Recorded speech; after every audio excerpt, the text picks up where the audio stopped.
Hey guys, NanMan here, back with another episode of Modern Meta Breakdown. Hope you guys have been enjoying the series so far. I've been getting some really good feedback. A lot of people that have found decks or starting to get into Modern and really using the videos as a good resource for them. So glad that it's helping you guys out.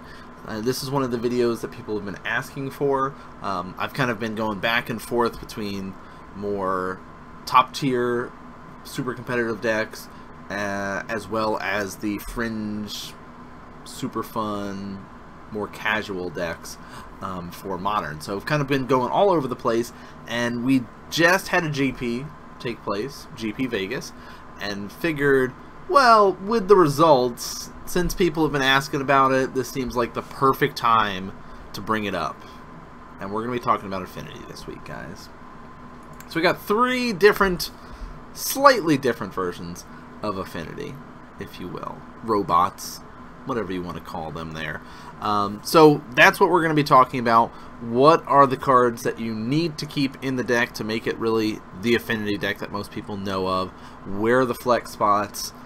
How does the deck function? What might be able to beat this deck? Things like that. So let's go through and kind of go through the creature base, land base, spells, that sort of stuff. And then we'll talk a little bit more in depth about what the strategies are about it, things like that. So already showing off some of the lands here, but you know, it's Inkmoth. Why would I not show off Inkmoth Nexus for my poison side of things here? But no, we're not going to talk too much about all the lands first. Creatures. There's 26 in this deck, so that's what we're going to focus on first. You've got a play set of Arcbound Ravagers, very important for the Affinity-based strategy. A little bit more expensive, though, as a creature base. The deck is not that cheap when you think about some of the artifacts that are in there, some of the lands that are in there, but it's a really crucial part of the deck. And you can start out with budget versions and work your way up to the kind of tried and true Affinity strategy and styles, but Arcbound Ravager is definitely something to invest in if you're going for this sort of style. Costs 2 mana for a 0/0. You can sack an artifact and put a +1 counter on it. It's got modular one, so that means it enters with a +1 counter. If it dies, you can move that +1 counter onto another target artifact creature. So this does go along with our Pierce strategy, which we'll talk a little bit more about soon when we're going a little bit more in depth about what the deck is trying to do. Does run 2 Etch Champions in here. I like the Etch Champions in the main board. This is, of course, our newer art of it. It's also got an older art. It's been reprinted a couple of times now. But Etch Champion costs 3 for a 2/2. You're like, well, that doesn't seem that great. But as long as you have 3, that's it. All you need, 3 artifacts, you have Metalcraft, and you have protection from all colors. So Etch Champion does count himself towards that Metalcraft. You might have one of your lands, like a Darksteel Citadel, which is an artifact, and then just one other artifact. Boom, Metalcraft. Achievement unlocked. So, like the Etch Champion, works really well because of the protection from all colors. He is unblockable, cannot die to damage. You choose to block a creature. Guess what? Etch Champion's not going to die. So, nice kind of great threat, great blocker, kind of all-purpose creature as long as you have that Metalcraft. Master of Ethereum in here, costs 3. It's our only blue creature in the deck. Costs 3, power and toughness are equal number of artifacts you control, and other artifact creatures you control get +1/+1. Yes, seems sweet. Like it. You know, it is also an artifact creature. So that does kind of factor into your Metalcraft, stuff like that. But this guy is kind of the crucial go wide strategy, help everybody out kind of thing. There's one more creature that is like the pinnacle go wide strategy style, and we'll talk about him later down the list. But Master of Ethereum, again, it's very common to see the Master of Ethereum in the main board here. I like the 2 that he is kept in here. We've got our 0 drops. Memnite and Ornithopter. 2 Memnite in this list. Costs 0 for a 1/1. And it's an artifact. Goes towards those Metalcrafts. Goes towards those go wide strategies. Ornithopter, again, we talked about those 0 costs. 0/2. It's flying. But Master of Ethereum and that one other creature that can help out for the go wide strategy works well. That evasion. Nice. Signal Pass is in here. Talked about those go wide strategies. Memnite, Ornithopter, Signal Pest in those first couple turns can get a little bit out of hand. It's a 0-1, so you're like, well, that doesn't seem that great. But when we're going wide and we have our Battle Cry trigger go off, that creatures that attacked with Signal Pest get +1/+0. Signal Pest will not get buffed up, but every other creature attacking does. And Signal Pest can't be blocked except for creatures with flying or reach. So there is that aspect in it as well. But you notice, like, if you're getting those Memnites, Ornithopter, Signal Pest in your opening hand, you're going to dump your hand very quickly. Big go wide style here. Steel Overseer. We got a sweet playmat that's running around Star City about it too. Or was. Maybe that was last season. I don't know. But I like the art on him. Steel Overseer costs 2 for a 1/1 artifact construct. Tap him and put a +1 counter on each creature. Sorry, each artifact creature you control. That is the stipulation. So it does get to kind of pump the team up. Boom, boom, boom. Everybody gets +1. That Memnite, that Ornithopter, that Signal Pest. Hey, we're going wide, guys. You're just going to get overrun by the amount of creatures that I've got out. Next, we've got kind of more of the Pierce style. Got the only Phyrexian creature in the deck here. Also could be paid for black if you opt for it, but really the 2 life is not that big a deal. Costs 2, or really costs 1 and 2 life. Simple and easy. For a 1/1 flying lifelink. So that life that you just lost off Vault Scourge, very easy to get that back. I'm going to start gaining that life back off of it, especially if I'm going wide with Steel Overseer, Master of Ethereum. I'm back up to 20, no problem. So there's our creature base. Talk our lands. You see only 17, a little bit short on lands. Does not run fetches, doesn't need it, because we've got so many 0 and 1 drops in here, so it works out well. 4 Darksteel, Citadel, Indestructible Land, is an artifact, taps for a colorless. We got a single mountain in this list, goes along with the spells that we're running. 4 Blink Moth Nexus. If we're talking the Pierce strategy, Blink Moth and Ink Moth go really well for that. Those are the double man lands that this deck runs. Blink Moth can pull double duty, not only becoming a 1/1 artifact creature with flying, but it can also pay 1, tap, target Blink Moth creature gets +1/+1 until the end of the turn. So you have to switch gears and start going for the infect route. Hey, Blink Moth can get pumped up. I'll pump up this Ink Moth here. Sweet. And can do those sort of fun things. Glimmer Void is in this list as well. You can see only 1, and I think that is a really smart strategy, because there are times where you might get hit with a Hercule's Recall or, you know, Shatterstorm, whatever it might be, to get rid of your artifacts. And if at the beginning of your end step, if you control no artifacts, you have to sacrifice Glimmer Void. So then you'll be stuck with, well, now I've even lost one of my lands. So I like that it is only 1 in here. Some lists are running more. Really just depends on how you're building it up with the flex spots and stuff like that. We've also got 4 Ink Moth, like I talked about. Double duty is a man land, and it's got infect. So you can go, hey, you've got infinite life. That's fine. I've got another way to kill you. Then we've got 3 Spire of Industry. You can tap for a colorless, or pay a life and add 1 mana of any color to your mana pool. Activate it only if you control an artifact. Pretty easy to meet those requirements, I would say. So there's our land base, 17 lands, pretty easy with those 0/1 cost creatures. We've also got a mana rock set up with our Mox Opal there, that if you have Metalcraft, just like with our Master of Ethereum, or I'm sorry, just like with our Etch Champion, we can just add a mana of any color to our mana pool. That's another big expensive artifact from the deck that does increase the cost of it. Also is running a play set of Springleaf Drum, tap an untapped creature you control and add 1 mana of any color. So you can start off a turn, dump your hand pretty much, and a lot of Affinity players can be like, well, I'm going to drop down 3 to 5 cards in my opening turn, where you're sitting here and land go, or land, you know, Serum Visions, creature, pass turn, Thoughtseize Inquisition, where they're dumping their hand. Welding Jar is in here. I like the addition for main board. Definitely based on meta, based on preference here. Sack Welding Jar, generate target artifact. Single target. But if your opponent has these single target hates or removal spells that are going around, you can just save one of your creatures. Maybe save your Cranial Platin, for example. Which is key to our pure strategy that we're going for. Pay 2 mana. Equipped creature gets +1/+0 for each artifact you control. Cranial Plating counts towards that, as well as all those other artifacts that you have. You can also instant equip it, if you will, by paying 2 black and attach it to target creature you control.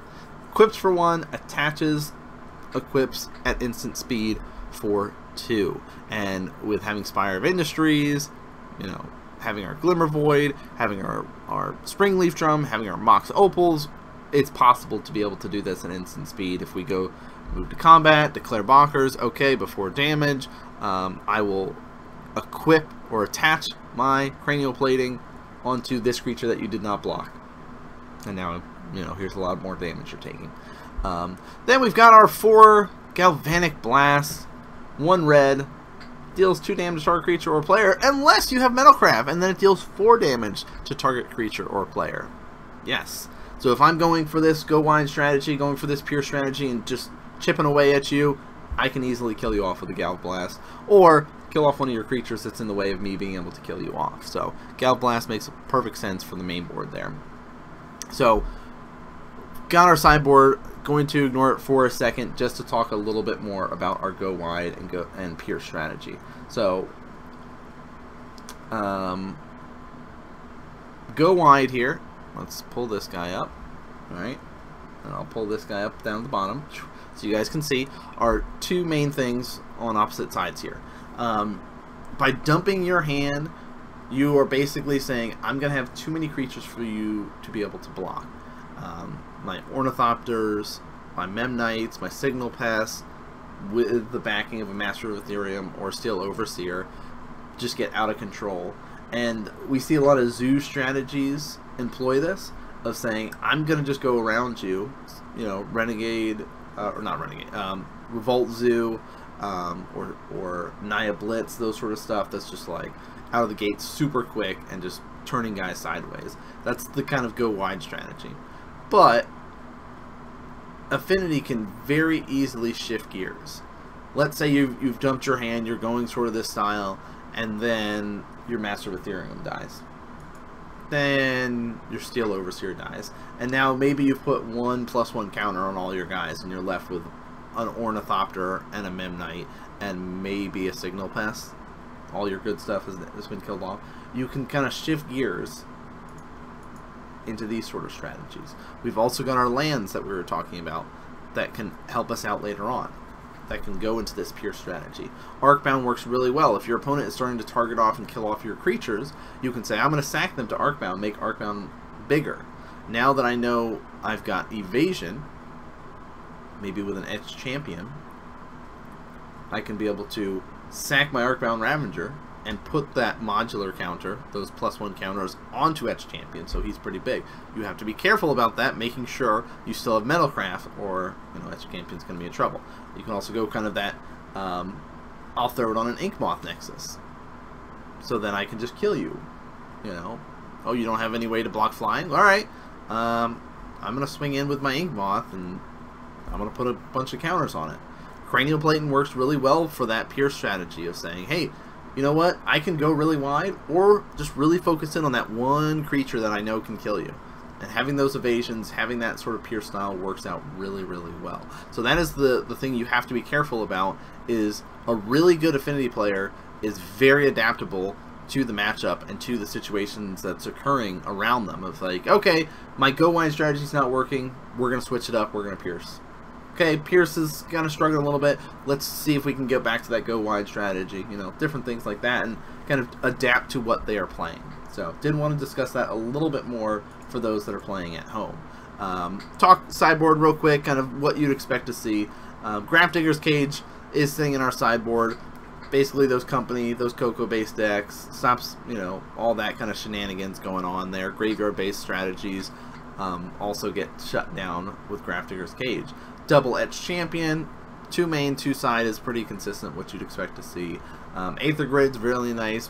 Tap 2 artifacts, deal 1 damage to target creature or player. So it can be a combination of, hey, maybe it's a little bit more control-y.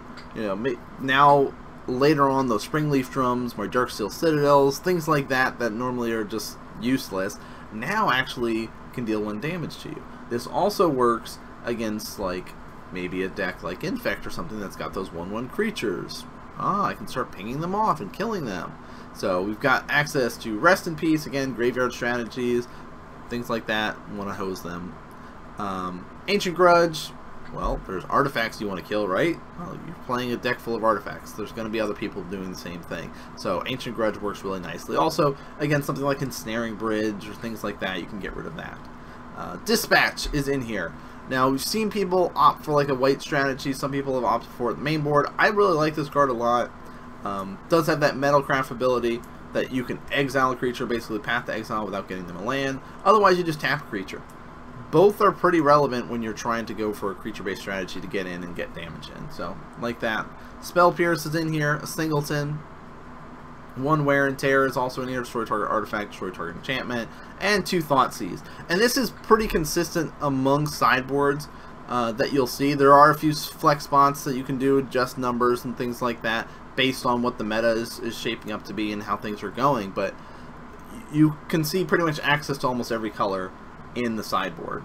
So even with the flashback stuff, we did have access to every single color. So that is the benefit of being able to have the Springleaf Drums, the Mox Opals, Spire of Insanities, you know, things like that to help you adjust your mana base, Glimmer Void, things along those lines. So definitely really good.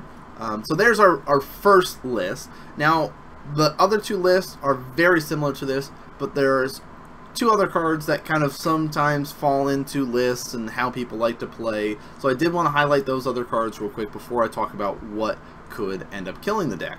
So again, Arcbound Ravager, cool. Etch Champion, this one's running just 1 extra. Memnite's in here, Ornithopter, Signal Pest, Spellskite mainboard. So really opting for a little bit more protection, feeling like maybe there's going to be a little bit more targeted stuff. Also can pull double duty against like Boggles, against Infect, things like that. Depending on how the meta is, you'll see some people opt for Spellskites in the main board.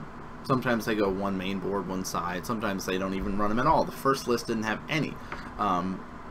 This list is also running 1 fewer land, 4 Darksteel, opting for 1 island. You see no mountain in here, and there's a reason for that. 4 Blink, 3 Glimmer, and 4 Ink. So why is it running that? Let's see. Cranial Plating seems normal. Springleaf Drum seems normal. Galblast, okay, it seems normal. Mox Opal. Wait a minute. Insole Artifact? Interesting. So this is a fun one that came out. Cost 2. Enchant Artifact. It's an artifact creature in addition to, you know, its ability to be an artifact. And it's a 5/5. So that Darksteel Citadel that's indestructible is now a 5/5 indestructible artifact. That Spellskite that you have, hey, guess what? Now it's a 5/5 Spellskite. That Ornithopter that you had, that's just an 0/2 flyer, guess what? Now it's a 5/5 flyer. Get ready. So I love the idea of Insole Artifact in here. It's really fun one. Definitely something that some people really focus in on. And if you are going for those kind of blue strategies, you do get access to additional sideboard stuff that you're focusing in on.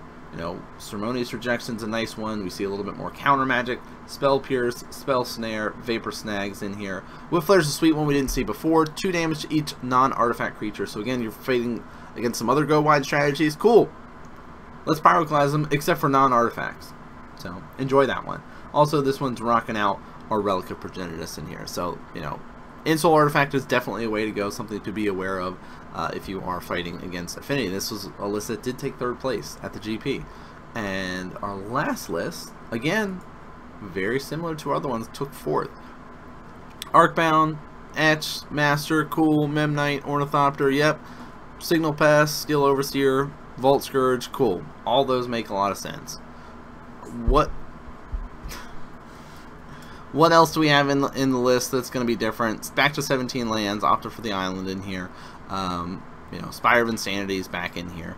We've got our Cranial Plating, we've got our Springleaf Drum, we've got our Mox Opal. Only 1 Galblast for this list because it's opting for a reload effect. Thoughtcast. Sometimes you'll see a combination between the last 2 lists, or some that prefer to go for this strategy over the Galblast strategy, which you essentially pay 1 blue and draw 2 cards. Seems pretty good when the first turn you're dropping down, you know, 3 to 5 cards out of your hand. To be able to reload like that is nice. Now, Affinity for artifacts, so this spell costs 1 less to cast for each artifact you control. Normally, it costs 5. But, as long as you have 4 artifacts, so your Springleaf Drums, your Mox Opals, maybe you have a Darksteel Citadel, and then just 1 creature, and then you can Thought Cast for 1 blue. Seems pretty good. So I did want to highlight that as well. You got to see Thought Cast a lot more based on how the meta shifts up, but you know, definitely is a preference thing, and that flexibility in our spells more than our creatures. The creatures for Affinity are pretty much set in stone on what you need to run. You can adjust numbers slightly, but the spells are the adjustments. And you can see even over here, like Grafdigger's, Relic, Etch Champion, Aether Grid, Ancient Grudge, Dispatch, Stubborn Denial, and Thoughtseize. So the only new addition is Stubborn Denial, which you guys, if you've seen that Grixis Death Shadow running around, you'll know all about Stubborn Denial. But for those that might not be familiar with it, it costs 1 blue, counter target non-creature spell unless its controller pays 1. If you control a creature with power 4 or greater, counter that spell instead. Just straight up. So this is our Affinity stuff. Just so you guys know, it is that versatile, go wide, or opt for those pure strategies. Best ways to deal with it, you can go for those artifact hates. Most people should be running them in their sideboard. There's a lot of great ones out there. Red, green, you know, white has some sweet ones available to it as well. You can think of Kataki for white. You can think of oh, now I'm blanking on the enchantment. It's like I'm bad at my job. Green's got the single target stuff, like Natural States, you know, Creeping Corrosions. Red has Vandal Blast and Shatterstorm and stuff like that. But there's a lot of ways that you can shut down these strategies. Pithing Needle as an artifact actually works out really well against this deck, because the key activated abilities can be Arcbound Ravager, you can call Cranial Plating, you can call Steel Overseer, you can call Ink Moth Nexus, Blink Moth Nexus. So if you have a couple of Pithing Needles, it doesn't hurt to bring those in if you don't have as much hate to bring in against the deck. Now, we talked about the deck can easily switch gears, and if you start Pithing Needle stuff, they could easily switch gears around it and deal with it if they're really good Affinity players. You have to be careful about those sort of styles of play. But I know a lot of people, once they get beat by Affinity 1 or 2 times, they find 2 slots in their sideboard at least to deal with it. Like blue has Hurkyl's Recall as a really good card, and I know it's been able to blow out a lot of Affinity players if they're not expecting it. If you're playing Merfolk, you have to run a full playset because you're not going to have access to all those other sweet ones that red, green, white has. So you guys have to keep those in mind when you're picking out different cards. Now, if you're in the strategy of black, you know, you do have stuff like Fatal Push, things like that, that you can just start picking off their creatures once they play them. The disruption of their hand, that sort of thing. If you are running like Tron Eldrazi, you're pretty big. You've also got access to Chalice of the Void. You can shut down a lot of their stuff. You can name Chalice on 1 or 0, but you really, if you're able to, get up there and name it on 2. Arcbound costs 2, Vault Scourge costs 2, Steel Overseer costs 2, Cranial Plating costs 2. So that would be much more impactful than the ones on 1 or 0. If you can survive that long. Sometimes you have to be like, wait, I'm on the play, I'm able to drop it down, you know, for 1. Cool. Like, I can drop it down for 0, and maybe you have a Ornithopter, Memnite, you know, Mox Opal hand kind of thing. Cool. You can do those sort of things. But did want to kind of go over these different strategies for you guys sitting at home and what you guys should be doing to try to combat this powerful deck. Like, if you looked at the top 8, I mean, I showed you a 1st place, a 3rd place, and a 4th place finish from the GP. They've also been hopping around some of the open events and stuff like that, so you know, make sure you guys are kind of paying attention to how the meta is shifting, so you guys can adjust your sideboard to deal with those decks the best. But that's going to do it for this episode of Modern Meta Breakdown. If you guys have not yet checked out our weekly coverage that we do, Modern Magic Mondays, both on Twitch and YouTube, please do so. Now, we are almost done with season number 5 here.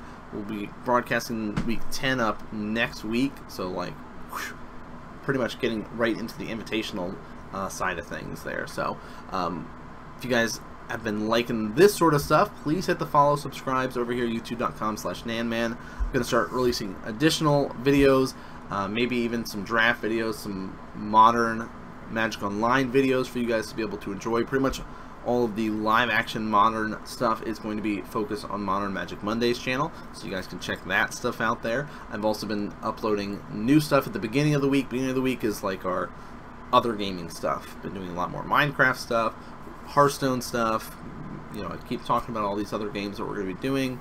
Necromancer's coming back for Diablo, so I might be doing some Diablo 3 videos for that. So a lot of stuff going on for you guys to be able to enjoy. But again, thanks so much for tuning in and watching. Let me know what sort of decks you want me to talk about for Modern Meta Breakdown. I've been talking about a lot of them. If there's one that I've already done, but you still, you know, want more details, let me know. I'd love to discuss it with you guys in more details. But that's going to do it for this episode. Thanks so much for watching, guys, and I'll see you guys next game.